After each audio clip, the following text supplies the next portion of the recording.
철로 역정이 철로 역정입니다.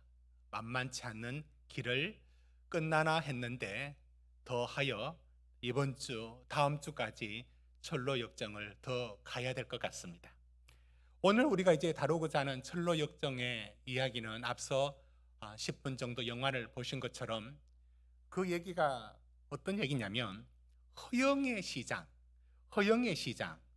베니티 페어, 허영의 시장을 들어갔던 이 코스에서 이야기입니다.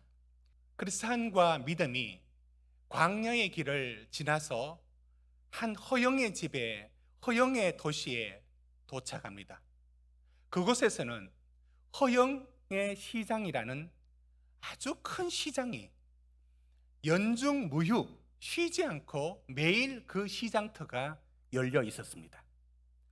이 시장터 안에는 많은 사람들이 물건을 사기도 하고 팔기도 했는데 이곳에 모여든 많은 사람들이 굉장히 얼굴들을 보니 허영에 가득 차 있고 굉장한 흥분 속에 가득 차 있었습니다.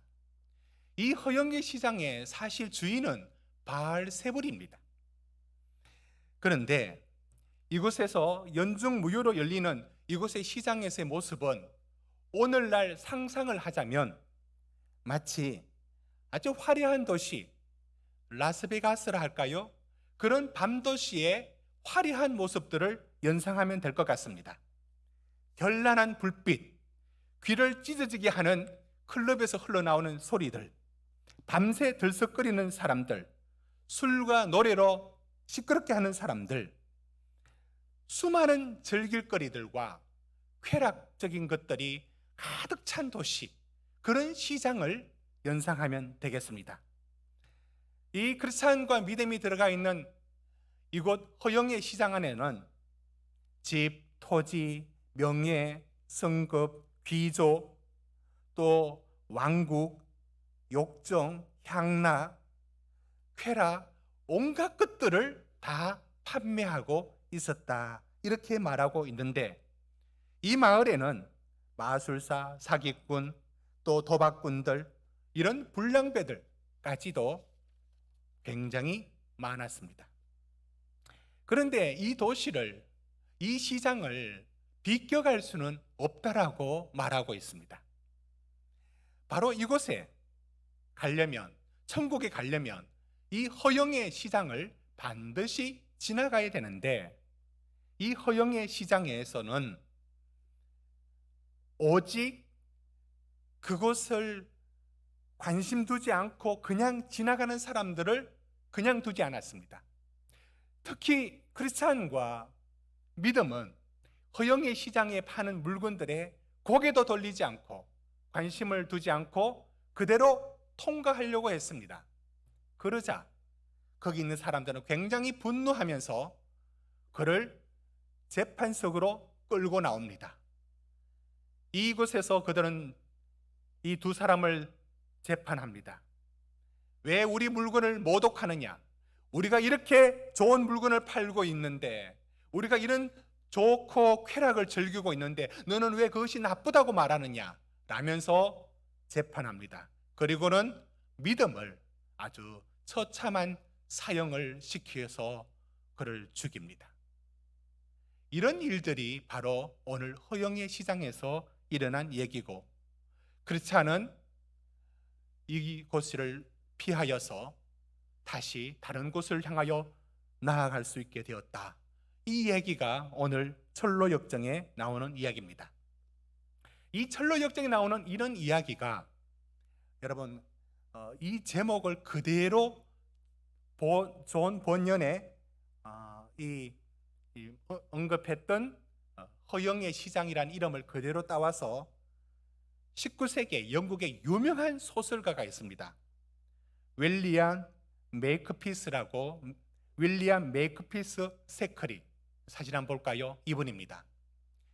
윌리엄 메이크피스 세커리, 이분이 영국의 그 19세기 중엽에 아주 영국을 대표하는 소설가입니다. 이 사람이 존 번연의 이 철로 역정에 나와 있는 허영의 시장 제목을 댔습니다. 그대로 따와서 이 제목으로 소설을 씁니다. 그 제목 그대로 허영의 시장이라고 합니다. 사실 허영이란 말이 더 정확히 하면은 vanity가 그 헛된 것이란 뜻입니다. 헛된 것. 허영보다는 헛된 것이 더 낫습니다. 그냥 이름을 우리가 허영이라고 붙여서 그렇지 헛된 것들의 시장 이런 건데요. 이분이 적은 소설 허영의 시장이란 책에는요, 상류 사회에 허영으로 가득 찬 사회를 풍자하고 조수하는 이런 소설입니다.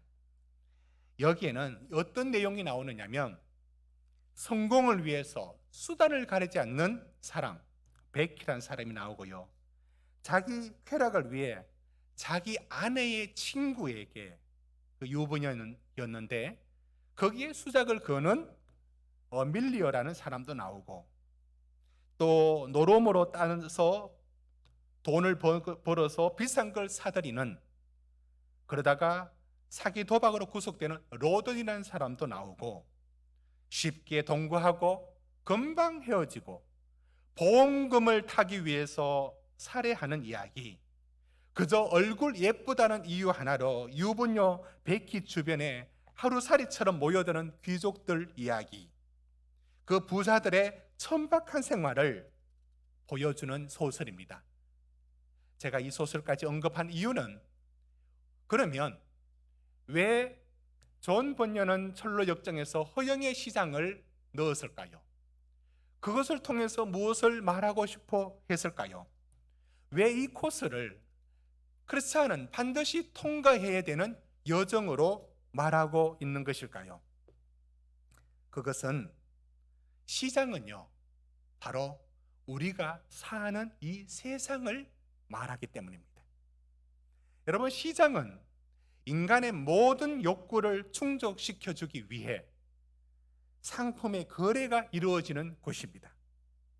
사람들의 쇼핑이 이루어지면서 무엇을 구입하면서 무엇을 기대합니다.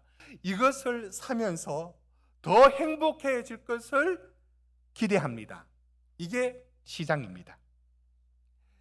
그래서 허영의 시장이라는 얘기가 나왔다 해서 시장, 마트, 자본주의, 우리의 사회, 이거 다 잘못됐다, 그런 얘기가 아니고, 이런 비유를 통해서 뭘 말씀하고 있느냐면, 말하고 싶어하는 내용이 매일 쉬지 않고 열리는 그 허영의 시장에 눈이 휘둥그레지고 귀가 솔깃해지는 것들로 가득 차 있습니다. 거기에는 쾌락, 성공, 돈, 부자, 이런 것들을 찾는 사람들을, 보석, 사치품, 명품을 찾는 사람들을 이렇게 비유하여서 이것을 추구하는 사람들의 모습을 보여주는 겁니다. 그러니까 우리가 세상에서 살고 있는데, 이 땅에서 살고 있을 때에 이 모든 것을 우리 모두 다 얻으려고 합니다. 그런데 이렇게 질문을 할 수밖에 없습니다. 우리는 이 세상에 이 모든 것들을 얻으려는 것을 잘못인가? 그러면 당신은 무엇 때문에 그것을 얻으려고 하는 것인가? 그러니까 이 세상의 많은 것들을 사람들은 그걸 얻으려고 합니다. 돈을 얻으려고 합니다. 성공을 얻으려고 합니다. 부와 권력을 걸머쥐려고 합니다. 어떤 자리에 오르려고 합니다. 이런 모든 것들 뿐만 아니라 이게 더 즐겁다, 기쁘다, 쾌락이다, 좋다, 이게 더 신난다, 이걸 추구하려고 하는 사람들로 그런 거리들이 이 세상에는 많이 있습니다. 여러분, 이런 것들을 추구하는 것들을 성경은 어떻게 말하고 있다고 여러분은 짐작하십니까? 미리 짐작해서 에이, 성경은 내가 지금 뭔가 이루려고 하는 모든 거 반대할 거야. 내가 이루려는 성공에 대해서도 별로 좋아하지 않을 거야.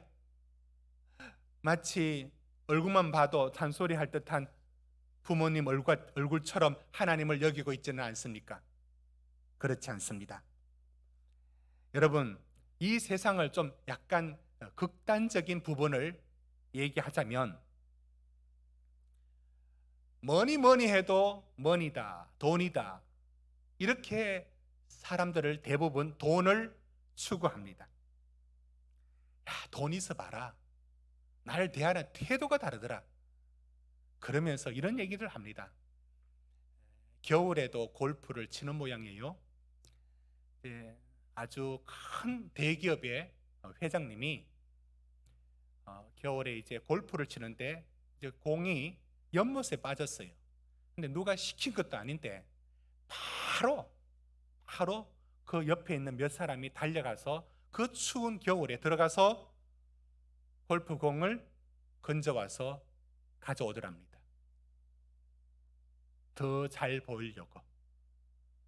참, 돈이 좋죠. 그 앞에 뭐다 저렇게 나를 숭배해 주다니.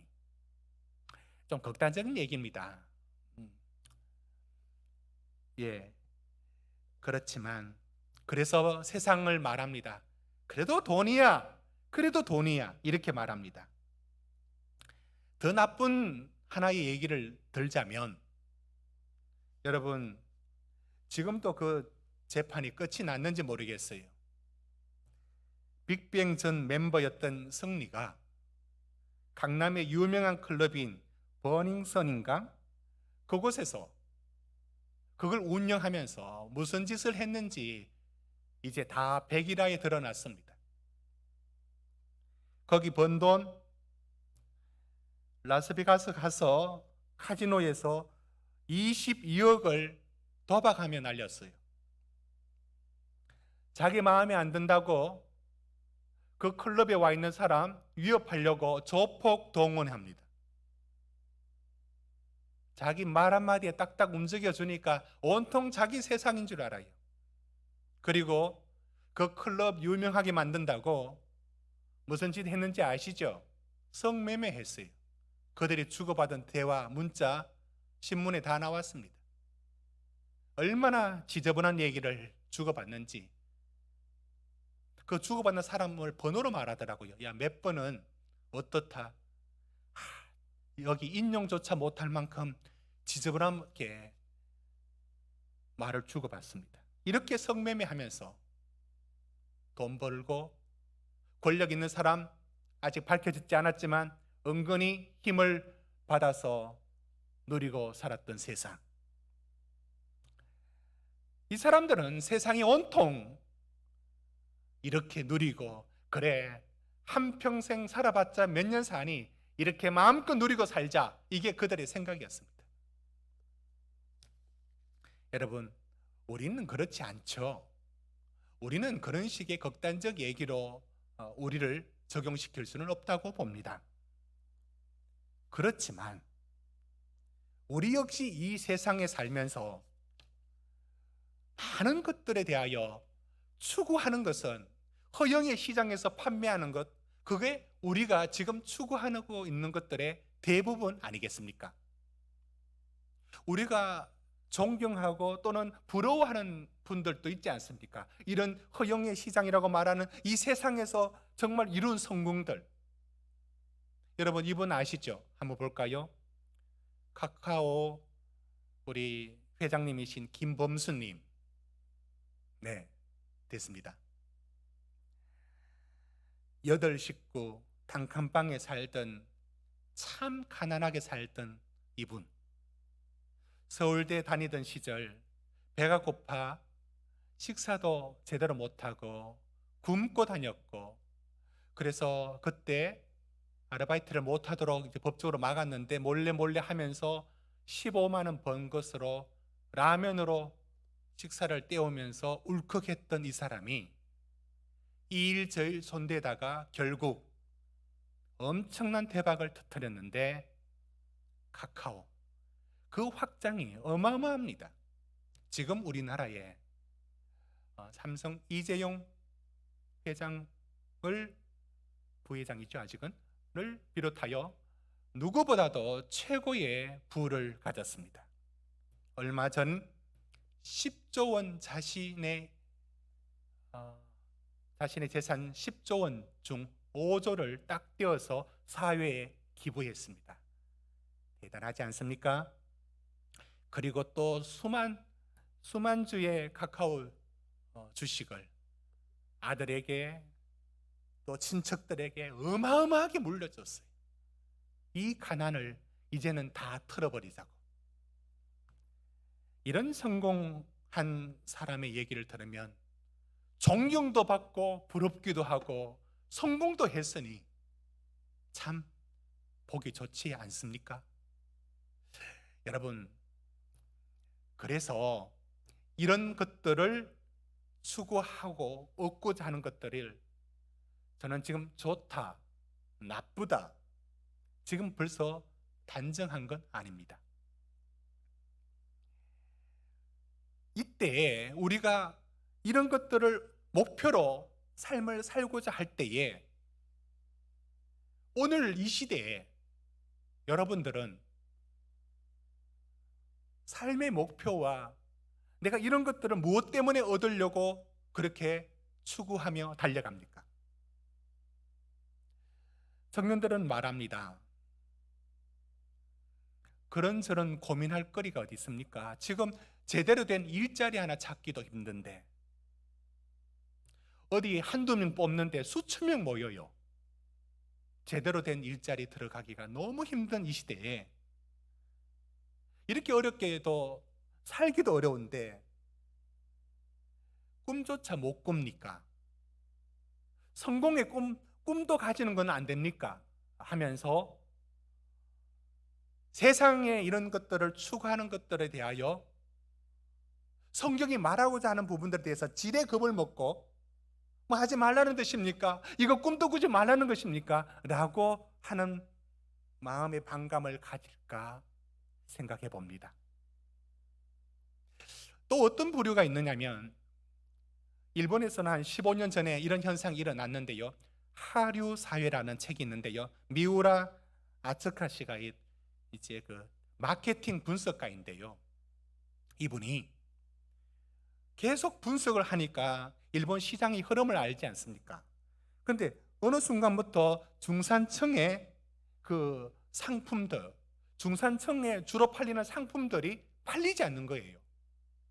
계속 조사해 가봤습니다. 통계표가 분명히 보여주고 있었습니다. 무슨 말이냐면 그 사회가 15년 전 일본 사회가 어떤 흐름이 있었냐면 야, 성공해서 뭐해? 부자 돼서 뭐해? 대충 살지, 지금 있는 거 즐기지 라고 하는 그 꿈도 낮아지는, 그래서 하류 사회라고 이런 붙인 제목에 말하면서 사람들은 이제 기대도 하지 않는다. 여러분, 이런 마음들도 우리 한국에 또 있습니다. 한쪽에서는 성공해야지, 성공이라는 꿈도 먹고 라고 말하는가 하면은 또 한쪽에서는 나 그런 거 관심 없어, 나는 요로족이야, 난 지금 즐기고 살 거야, 큰 목표 없어, 지금 즐기고 지금 재밌고 뭐 나 이렇게 살 거야 라는 흐름, 이 두 가지 흐름 다 우리 사회에 함께 있습니다. 여러분, 이런 배경 속에 성경은 오늘 우리가 이 세상에서 우리가 추구하고 있는 성공, 돈, 또 즐거운 것들, 좋게 말하면 행복, 나쁘게 말하면 쾌락, 이런 것들을 추구하는 모든 것들에 대하여 성경은 무엇을 말씀해 줄 것이라고 여러분은 생각하십니까? 오늘 말씀 속에 저는 세 가지로 이 세상, 결국은 우리가 추구하는 것이 무엇이든 간에 그건 행복을 얻기 위한 것 아니겠습니까? 그렇지 않습니까? 내가 이런 자리에 이런 성공을, 이런 부를 얻고 싶다라는 모든 것들이 결국은 더 행복해지려고 하는 것 아니겠습니까? 그러면 이렇게 질문해야 합니다. 정말 행복해지려면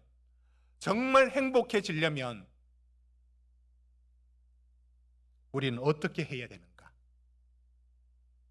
첫째, 아주 짧게 세 가지를 말씀드립니다.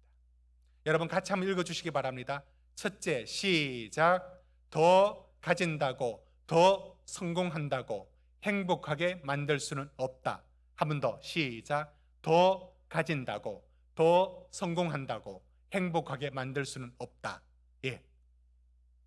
여러분, 성경이 우리에게 일러주는 중요한 가르침 하나가, 그거 지금 내가 세상에서 얻고자 하는 그거 얻으면 난 정말 행복할 거야, 난 정말 모든 걸 가졌던 이 행복을 누릴 거야 라고 하지만, 그걸 잡는 순간부터, 그 목표를 이루는 그 순간부터 이상하게 행복해질 줄 알았는데, 행복한 순간이 정말 순간이고 3일을 가지 않고 그게 나를 행복하게 해주지 못한다는 것을 모두 다 살아본 모든 사람이 다 말하고 있는데, 그 모든 말들을 들으면서도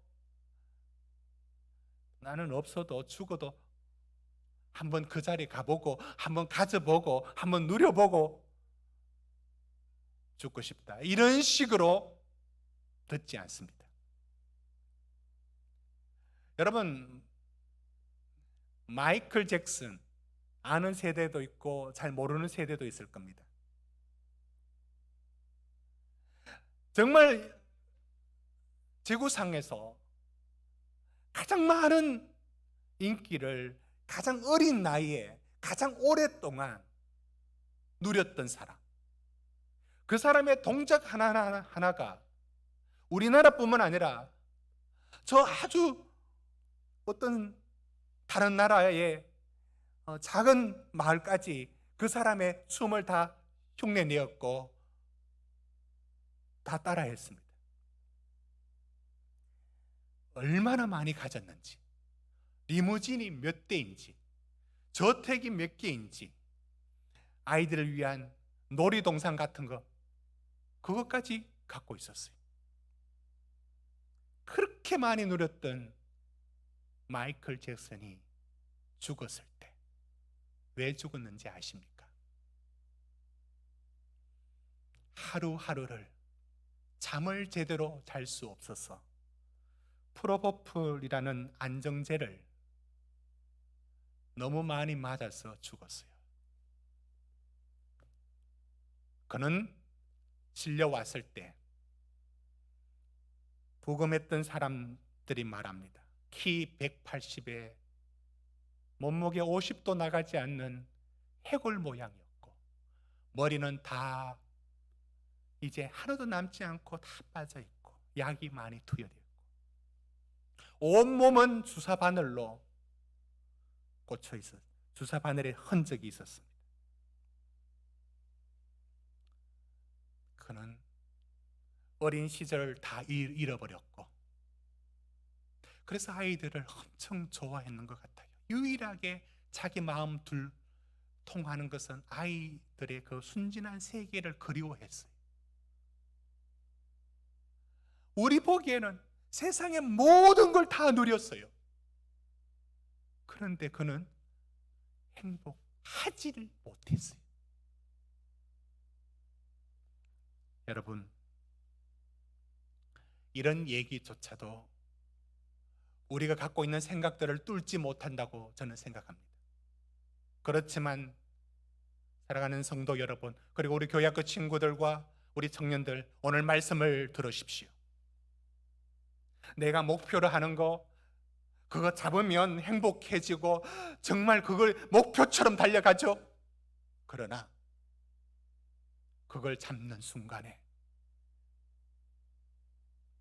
모래시계처럼 쑥 다 빠지고 깜짝 놀랄 겁니다.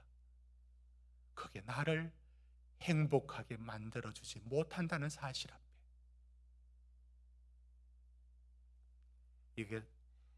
이 사실이 허영의 시장 같은 이 세상에서 온갖 추구할 것들이 많은 것들 앞에 우리가 기억해야 될 첫 번째입니다.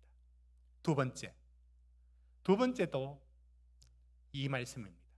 우리 두 번째 말씀 같이 한번 읽어주십시오. 시작. 목표만이 아니라 그 과정을 즐기며 감사해야 한다. 한 번 더 시작. 목표만이 아니라 그 과정을 즐기며 감사해야 한다.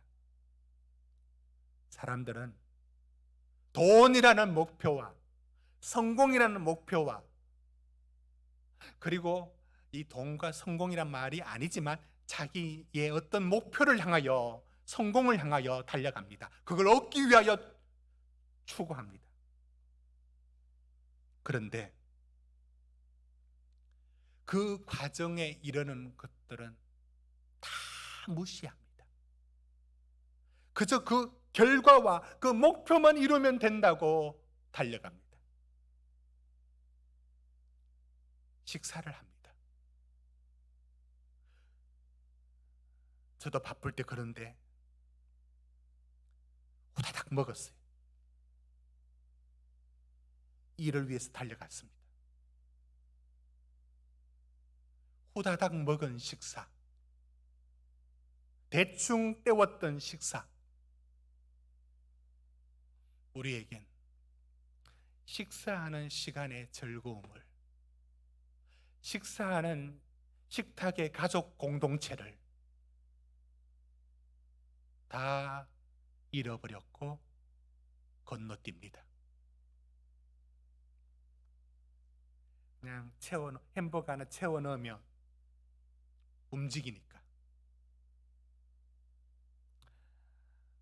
저는 이걸 비판하거나 그런 부분을 하는 게 아니라 제가 비유하는 겁니다. 저게 목표면 지금은 뭡니까?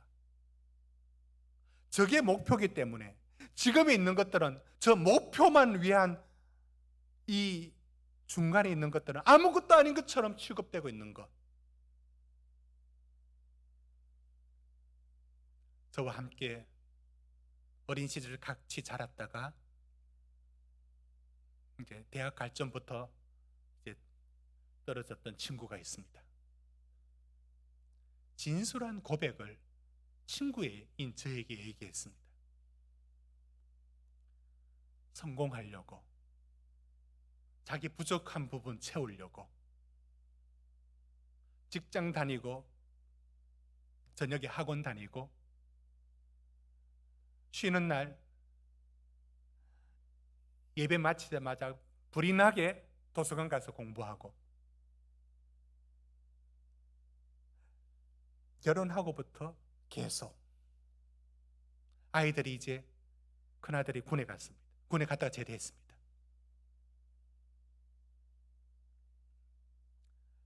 순우야, 내가 앞만 보고 달렸다. 돌아보니 뒤에 아무도 없다. 가족도 없고 아무도 없더라. 그래서 그 들어간 회사에서 누구보다 높은 자리를 차지했습니다. 올라갔습니다. 돌아보니 아무도 없었어요. 아무도 없다. 누가? 그 중간에 있는 모든 것들은 낭비였고 더 높이, 더 많이, 이게 목표였어요. 그 중간에 모든 것들은, 그 과정들은 낭비였고 불필요한 것들이었고 쓸모없는 것이었고, 여러분,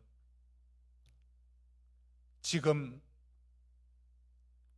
목표만이 목표가 아니라 그걸 이루기 위하여 내가 고생하는 이 과정과 애쓰는 과정, 이 자체가 귀합니다.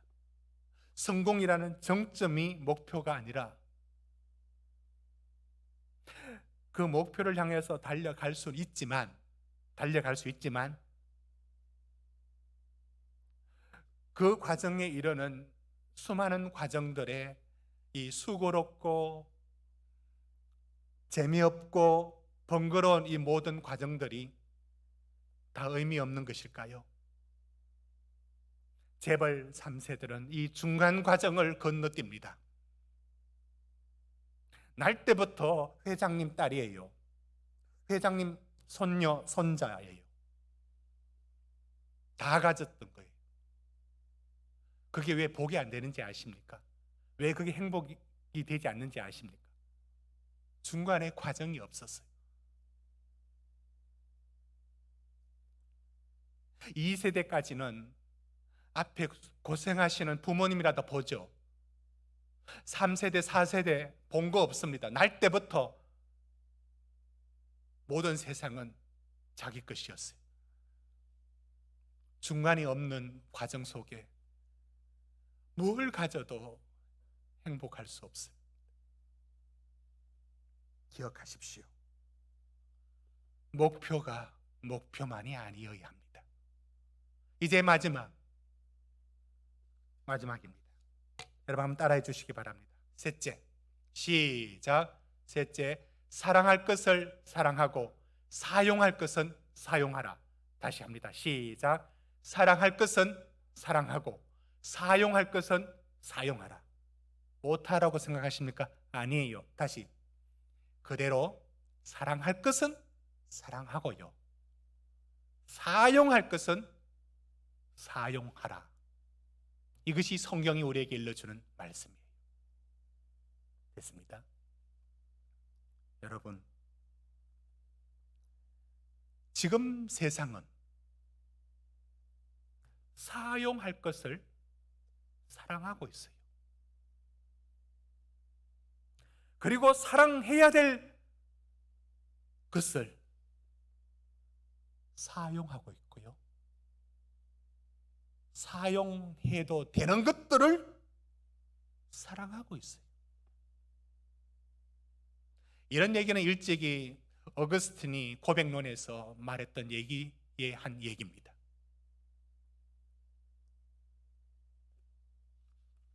우상숭배가 무엇인지 아십니까? 사랑해야 될 대상인 하나님을 사랑하지 않고 사용되던 것들을 사랑하는 게 우상숭배입니다. 여러분, 돈은 사용할 대상입니다. 인생의 목표가 될 수 없어요. 사용해야 될 것들을 사랑하면 안 됩니다. 세상의 많은 것들이, 그 많은 것들이, 우리가 추구하는 많은 것들, 일일이 나열할 수 없을 만큼 많은 그런 것들이 사용할 것들이지 사랑할 것은 아닌 것입니다. 우리가 정말 사랑해야 되는 것은 하나님께서 이렇게 말씀해 주셨습니다. 마가복음 12장 우리 30절 31절 말씀을 같이 읽도록 하겠습니다. 이 말씀은 마가복음에는 서기관 돼 있고 마태복음에는 한 율법사가 질문합니다. 주님, 모든 율법 속에서 정말 당신이 말씀하고자 싶은 가장 중요한 계명이 무엇이라고 생각합니까? 그러니까 구약의 모든 말씀들을 통틀어서 하나님의 뜻이 무엇인가 요약해 주십시오. 가장 중요한 계명이 무엇입니까? 라고 했을 때 예수님이 이렇게 말씀하셨습니다. 우리 같이 읽읍시다. 큰 소리로 시작. 내 마음을 다하고 목숨을 다하고 뜻을 다하고 힘을 다하여 주 너의 하나님을 사랑하라 하신 것이요, 둘째는 이것이니 내 이웃을 내 자신과 같이 사랑하라 하신 것이라. 이보다 더 큰 계명이 없느니라. 여러분, 사랑해야 되는 것은 전적으로 우리 삶을 다하여 사랑해야 될 분은 하나님이십니다. 하나님을 사랑하고요, 하나님을 향유하고요, 하나님을 누려야 합니다. 하나님은 우리의 목표이고, 하나님은 우리의 목적이고, 하나님은 우리 삶의 전부를 걸고서도 사랑해야 될 분입니다. 마음과 뜻과 힘을 다하여 그 하나님을 사랑하는 것이 우리가 행복해지는 이유입니다. 그리고 사람을 사랑하라고, 이웃을 사랑하라고 했습니다. 왜 우리는 이 시대는 온통 사용해야 될 것을 사랑하고 있습니다. 거기에 목숨을 겁니다. 거기에 정말 그게 사랑의 대상입니까?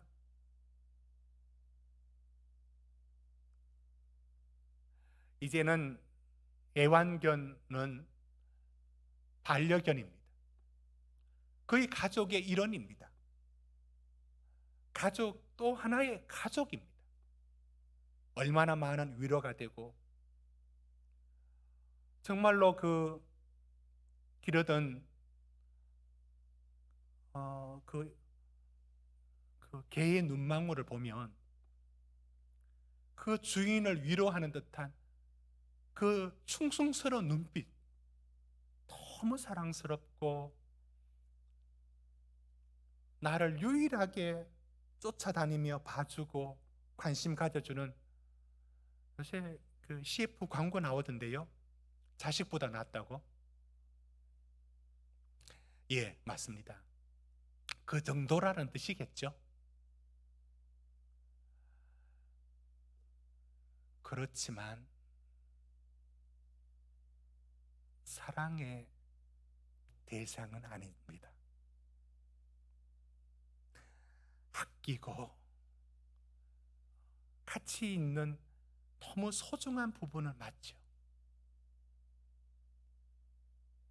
우리는 사랑해야 될 사람을 사람에서 빼버리고 다른 걸 넣을 수는 없습니다. 이렇게 말씀하면 목사님은 집에서 안 길러봐서 몰라서 그래. 저 얼마나 좋아한다고요. 어린 시절 학교 갔다 오면 제가 기르던 집의 개와 지내는 게 제 유일한 낙이었는데, 그 기쁨과 그 즐거움을 알고 있죠. 그 사랑스러움을 알고 있죠. 그러나 호칭을 우리 아들, 우리 딸까지 이렇게까지 나가는 건 좀 심하다는 생각 들지 않습니까? 사랑할 대상이 있고, 아껴주고 보살피고, 그 대상이 사랑까지 갈 수는 없는 것입니다. 이건 작은 얘기입니다. 여러분이 추구하고 있는 것들, 그 뒷면에 돈이 있고 그게 결국은 성공이라는 것을 향하여 달려갑니까? 예, 달려갈 수 있습니다. 그렇지만 잊지 마십시오. 그것은 사용해야 될 수단입니다. 결코 사랑해서는 안 됩니다.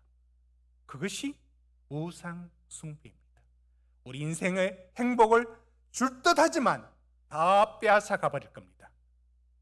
그러니 오직 마음을 다하여 내 인생의 목표로 사랑해야 될 분은 하나님을 참으로 사랑해야 되고, 그 다음으로 사람을 사랑하는 일들이 우리 인생의 사랑의 대상이고 목표여야 하는 겁니다.